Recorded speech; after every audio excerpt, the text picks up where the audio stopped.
합시다 라는 말씀입니다. 지난번 우리 창세기 이 말씀, 우리에게 제일 중요한 것이 무엇이냐? 네? 그 여섯째 날 창조된 사람아, 너는 나와의 교제를 최고의 기쁨이자 영광으로 알고 살아야 한다. 그 어떤 것도 비집고 들어올 틈이 없을 정도로 너희 마음이 나로 가득 차 있어야 한다. 내가 너와 교제하기 위해 거룩하게 구별한 그 일곱째 날 안식일, 그 안식일을 통해 너희에게 구원을 주고 부활한 예수를 통해 성삼위 하나님을 전심으로 예배해야 한다 라고 했습니다. 우리에게 제일 중요한 것, 그것은 바로 창조주 하나님 아버지, 그리고 구속주 예수님, 그리고 성령 하나님과 늘 친밀한 교제를 하는 것이고, 기쁨으로 그분께 순종하는 삶을 사는 것이며, 주일에 하나님께 나와 예배 드림으로 참 안식을 누리는 것이라고 했습니다. 오늘 말씀 들어가겠습니다. 창세기 1장에서는 하나님이 천지를 창조하신 내용, 그리고 2장에서는 아담과 하와가 에덴 동산에서 하나님과 더불어 안식을 누리는 타락 이전의 상태를 보여주고 있습니다. 그런데 3장에서 벌써 아담과 하와의 타락이 시작되고 있습니다. 너무나 짧아서 아쉬운 행복입니다. 하나님으로부터 피조세계를 다스릴 권한을 위임받은 아담은 모든 생물의 이름을 지어줄 정도로 하나님의 창조 사역을 잘 이해하고 있었고, 각 생물의 본질을 꿰뚫어 볼 줄 알았습니다. 뿐만 아니라 같은 이름을 짓지 않을 만큼 기억력이 우수하고 영특했습니다. 하나님 보시기에 아담은 매우 기특한 존재였음에 틀림없었습니다. 하나님은 당신의 형상을 닮아 지혜롭고 똑똑한 아담이 피조물로서 창조주이자 주권자이신 하나님의 존재를 분명하게 알고 살아가기를 원하셨습니다. 그래서 금령의 나무, 즉 선악을 알게 하는 나무를 아담 앞에 세우신 것입니다. 창세기 2장 16절 17절, 여호와 하나님이 그 사람에게 명하여 이르시되 동산 각종 나무의 열매는 네가 임의로 먹되 선악을 알게 하는 나무의 열매는 먹지 말라. 네가 먹는 날에는 반드시 죽으리라 하시니라. 이 말씀은 이 모든 것이 나로 말미암는 것임을 네가 믿는다면 내가 금지한 열매는 먹지 말라는 뜻입니다. 하나님께 다스림을 받는 대신에 스스로 주권자가 되기를 원한다면 선악과를 먹을 것이고, 하나님의 뜻에 순종하며 살기를 원한다면 먹지 않을 것입니다. 이것은 굉장히 중요한 선택입니다. 말씀에 순종한다는 것은 곧 하나님의 주권을 인정한다는 뜻입니다. 반대로 하나님의 말씀에도 불구하고 금령의 나무 열매를 먹는다면 하나님께 도전하는 것이고 스스로 결정권자가 되겠다는 뜻입니다. 여러분, 이제 하나님께서 금하신 열매를 먹느냐 먹지 않느냐가 곧 선악의 기준이 된 거예요. 중요한 것은 선악과 나무의 존재 유무가 아니라 하나님이 무언가를 지목하여서 금지시키셨다는 것입니다. 선악을 알게 하는 나무에서 이 알다에는 이 뜻은 지식과 재능이라는 두 가지 의미가 다 들어있습니다. 태초의 아담에게는 선에 대한 지식과 선을 행할 재능이 있었어요. 그런데 선악과를 먹으면서 어떤 일이 벌어졌습니까? 이제는 악에 대한 지식과 그 다음에 악을 행할 재능이 생겼다는 것이죠. 궁지에 몰리면 누가 가르쳐주지 않았는데도 거짓말과 변명이 툭 튀어나오고, 화가 치밀 때는 욕이라도 뱉어야 시원한 게 지금 우리의 속성이 됐잖아요. 왜냐하면 우리 안에 악에 대한 재능이 있기 때문이죠. 성경에서 말하는 선은 단순히 윤리적, 도덕적인 게 아니에요. 하나님을 좇는 것이에요. 다른 말로 거룩이라고 합니다. 이와 반대로 악은 하나님 반대편에 서는 것을 뜻합니다. 그래서 악인은 하나님으로부터 멀리 떨어지려는 속성이 있습니다. 간단히 말해서 하나님의 말씀에 순종하면 선, 불순종하면 악입니다. 그 중심에 하나님이 계십니다. 성경에서 말하는 선은 세상의 윤리 도덕보다 고차원적인 개념입니다. 윤리적으로 아무리 바르게 살아도 하나님의 뜻을 따르지 않는다면 하나님 편에서는 그게 악인 것입니다. 세상에 법 없이 살 수 있는 사람은 없습니다. 인간은 누구나 질성을 가지고 태어나기 때문입니다. 선악의 기준은 항상 하나님이십니다. 하나님 말씀에 순종하는 것이 선이고 반항하는 것이 악입니다. 하나님께 어떻게 반응하는가, 하나님 앞에서 어떻게 살아가는가 하는 문제의 잣대가 되는 것이 바로 선악과입니다. 하나님은 선악을 알게 하는 나무의 열매를 먹지 말라, 먹으면 반드시 죽으리라 라고 2번이나 강조하셨습니다. 매우 강한 금지입니다. 아담과 여자는 에덴 동산 가운데 서 있는 금령의 나무를 보면서 하나님이 창조주이시며 주권자이시다, 우리는 하나님의 명령을 지켜야만 살 수 있다는 사실을 묵상해야만 했던 것입니다. 만약에 여러분 아담이 말씀을 잘 지켰더라면 지금처럼 두꺼운 성경책은 존재하지 않았을 거예요. 우리 창세기 1, 2, 3장만 읽고 하루에 1독씩 성경을 할 수 있는 그 큰 은혜가 있었는데 먹은 관계로 성경책이 많이 두꺼워졌어요. 심심한 유로를 표합니다. 창세기 3장 1절로 넘어갑시다. 사단은 먼저 들짐승 중에 가장 똑똑하게 창조되었던 뱀을 타락시켜 가장 강교한 녀석으로 만들어 작전을 개시합니다. 여기서 잠깐 우리가 체크해야 되는 게 사탄이 뭐예요? 이렇게 물을 수 있는 거죠. 이 세이튼. 근데 우리가 성경을 보면 이사야 14장과 에스겔서 28장에서 잠깐 소개됩니다. 또한 시편 82편과 욥기 38장을 보면 우리가 알 수 있는 게 하나님 곁에는 무수히 많은 초자연적인 존재들이 있었다는 거죠. 영적인 존재가 있었죠. 그 신적인 수행단에 속한 누군가가 온 인류를 창조하고 그리고 사람을 창조하시고 그 사람에게 통치권을 주시려는 하나님의 결정에 불만을 표시했다는 거죠. 거기까지는 우리가 알 수 있어요. 그러니까 사탄도 하나님께서 창조하셨습니다. 언제 창조했어요? 며칠 날 창조됐나요? 모릅니다. 왜냐하면 성경이 알려주지 않고 있기 때문이죠. 아무튼 창조되던 날에 각종 악기가 준비되어 있을 정도로 하나님께 존귀한 존재였습니다. 그래서 각종 보석으로 예쁘게 치장하였습니다. 사단은 하나님이 계시는 더 헤븐, 그 하늘나라에서도 살았고 또한 하나님의 에덴 동산에서도 있었습니다. 사단은 기름 부음을 받고 지키는 그룹, 즉 캐루빔이었습니다.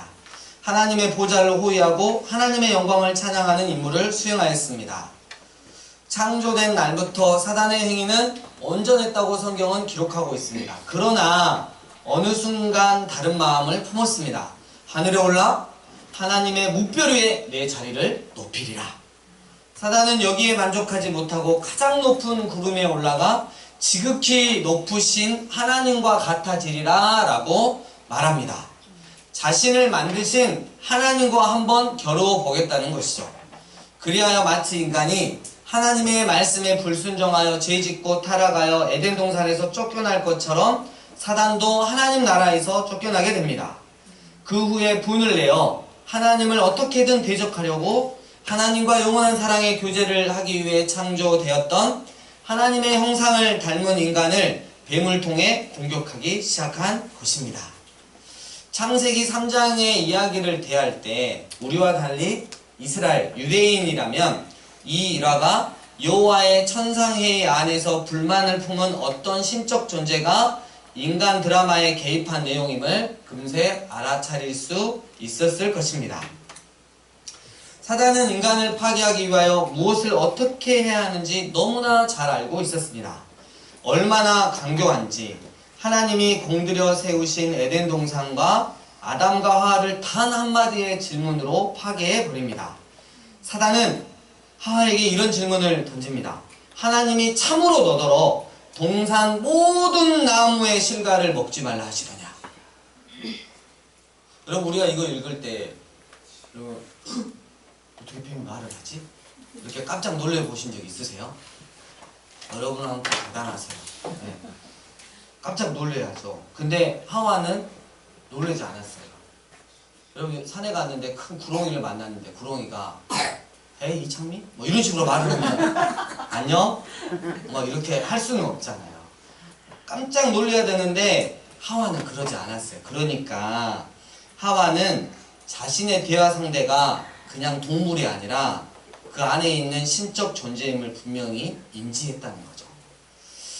부정문으로 묻습니다. 하나님이 먹지 말라고 하신 것은 단 한 그릇뿐이고 그것을 제외한 나머지는 모두 먹을 수 있었는데도 불구하고 교묘하게 비틀어 부정적으로 말함으로써 오직 그것만 눈에 들어오게 만듭니다.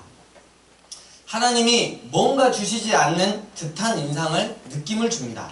마치 하나님과 불평등한 거래를 한 듯한 인상을 심어줍니다.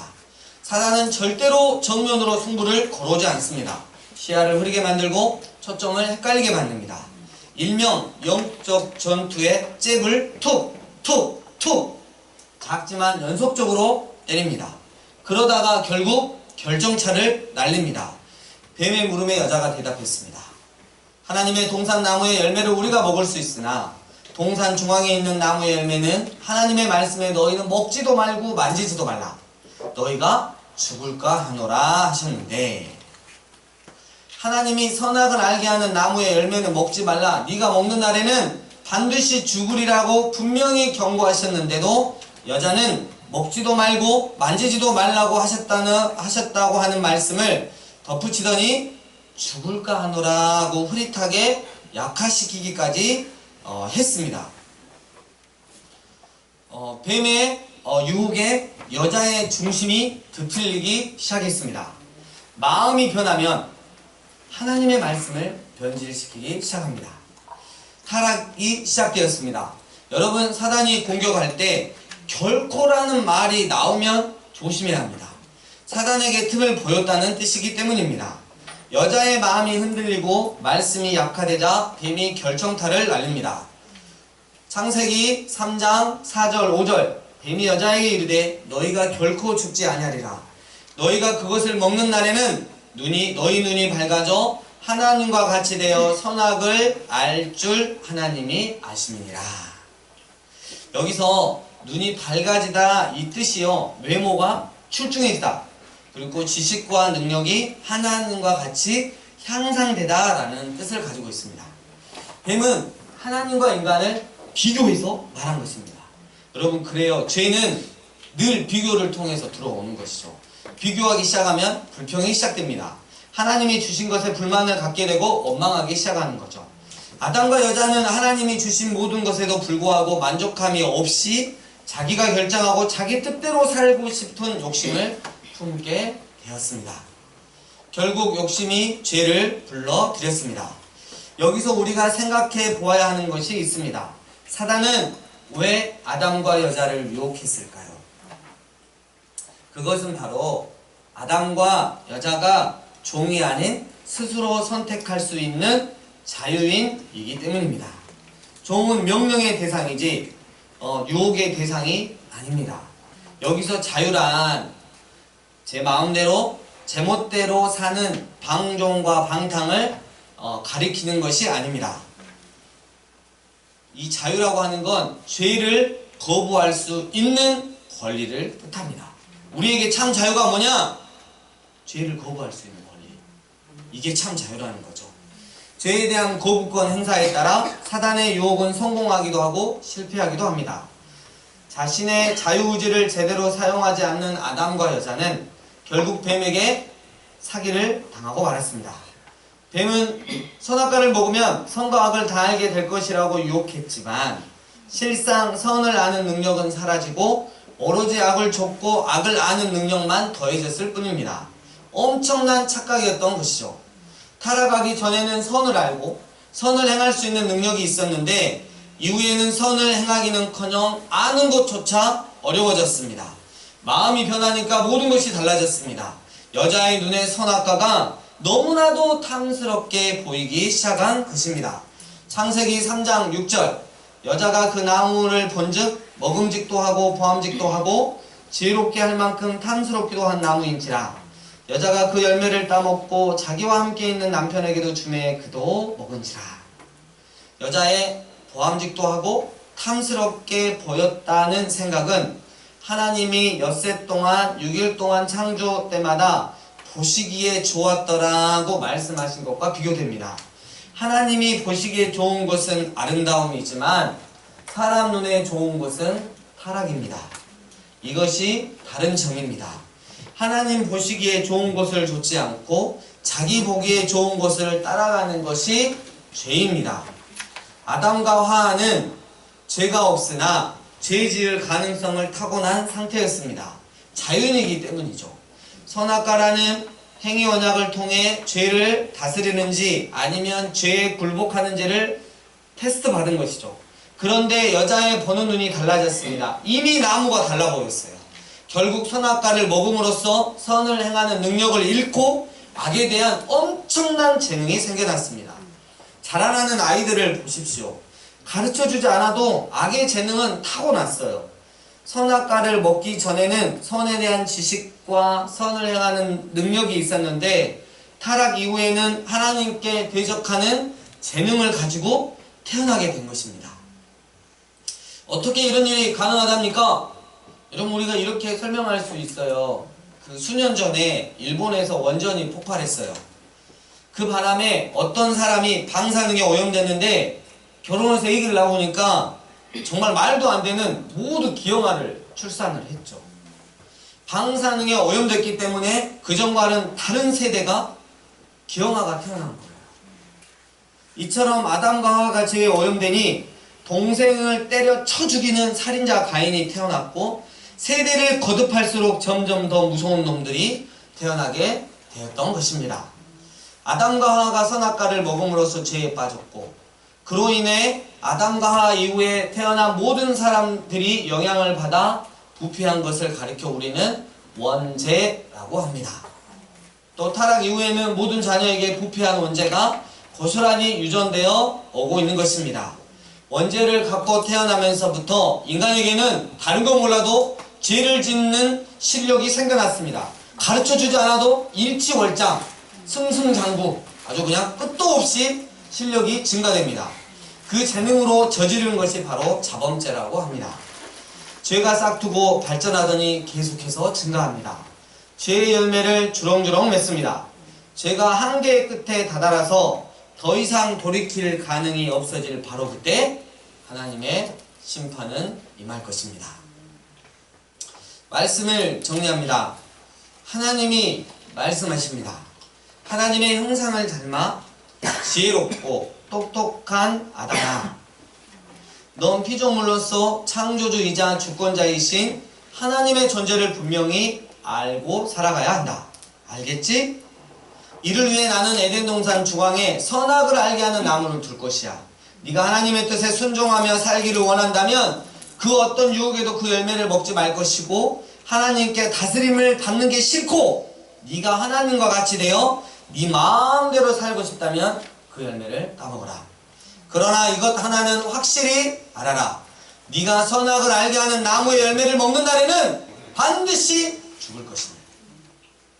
드디어 아담과 여자의 믿음을 테스트해 볼 수 있는 날이 왔습니다. 사단은 뱀을 통해 여자에게 접근했습니다. 하나님이 참으로 너희더러 동산 모든 나무의 열매를 먹지 말라고 하셨냐? 마치 하나님이 인간에게 불평등한 거래를 하게 하듯 말합니다. 사단의 영적인 잽 한 방에 여자의 마음은 흔들렸습니다. 그래서 여자의 마음은 갈대라고 하는 것 같습니다. 한 대 얻어맞은 여자는 곧바로 살아계신 하나님의 말씀을 왜곡합니다. 먹지도 말고 만지지도 말라고 그랬는데 왜냐하면 죽을 수도 있다고 그러셨거든. 여자의 마음이 하나님으로부터 멀어지기 시작합니다. 사단에게 틈을 보이자 바로 결정타를 날립니다. 아니야, 넌 결코 죽지 않아. 하나님이 너에게 왜 그렇게 말씀하신 줄 알아? 그건 네가 그 열매를 먹는 순간 너의 눈이 밝아져 너는 하나님과 같이 될 수 있기 때문이야. 넌 하나님께 완전히 속은 거야. 여자의 마음이 하나님으로부터 멀어지더니 그 전에 선악과를 보면서 그래 난 하나님의 피조물이고 하니 하나님이 내 주인임을 기쁨으로 고백하고 하나님의 주권을 인정하며 그분의 뜻에 맞는 삶을 살리라고 고백했는데 이제는 선악과를 보면서 탐욕을 내기 시작했습니다. 결국 선악과를 탐욕으로 먹었습니다. 그런데 웬걸 기대하는 바 하나님과 같이 되었던 것이 아니라 죄가 생명으로 들어와 악에 대해서만큼은 엄청난 재능을 얻게 되고 말았던 것입니다. 사랑하는 강주삶예배인교회 예배자 여러분, 죄는 헬라어로 하마르티아라고 합니다. 그 원래 뜻은 관역에서 빗나가다 라는 뜻입니다. 그 관역은 바로 하나님이십니다. 우리가 하나님이라는 관역에 정확히 꽂히기 위해서는 살아계신 하나님의 말씀 위에 굳게 서서 영적으로 눈을 떠야 합니다. 그리고 하나님을 향하여 오직 온전한 100%의 믿음을 가지고 내 자신을 날려야 합니다. 하나님이란 관역에서 빗나가고야 말았던 아담과 여자. 그렇다면 지금 우리는 하나님이라는 관역에 늘 정확하게 꽂히며 살아가고 있는지, 아들 예수님을 십자가에 매다시고 우리의 죄값으로 죽이셔서 우리를 구원해 주셨는데도, 다시 회복시켜 창조 때의 원형으로 회복시켜 주셨는데도 여전히 하나님 말씀에 순종하기가 좀 어렵다고, 하나님 뜻대로 이 세상을 살아가는 건 거의 불가능하다고, 결국 하나님의 주권을 인정하지 않고 내 삶에 끊임없이 펼쳐져 있는 그 선악을 알게 하는 나무의 열매를 내가 하나님이 되겠다며 따먹고야 마는, 하나님의 자녀인 우리가 하나님의 머슴인 사단을 섬기고 있는 이런 아이러니, 이런 모순이 또 어디에 있을까요? 예수님께서 요한복음 8장 44절을 통해 우리에게 말씀하십니다. 사단, 그놈은 거짓말쟁이고 거짓의 아버지다. 절대로 그놈의 속임수에 놀아나지 말아라. 하나님께는 빗나가고 사단에게는 꽂히는 나. 사단에게는 빗나가고 하나님에게는 꽂히는 나. 과연 나는 어느 쪽의 삶을 살아가고 있습니까? 이번 한 주 나의 신분과 관역을 분명히 함으로 그 어떤 상황에서도 사단에게 속아 넘어가지 마시길 주의 이름으로 부탁드립니다. 주신 말씀 가지고 하나님 앞에 기도하며 나아가겠습니다. 기도하시겠습니다.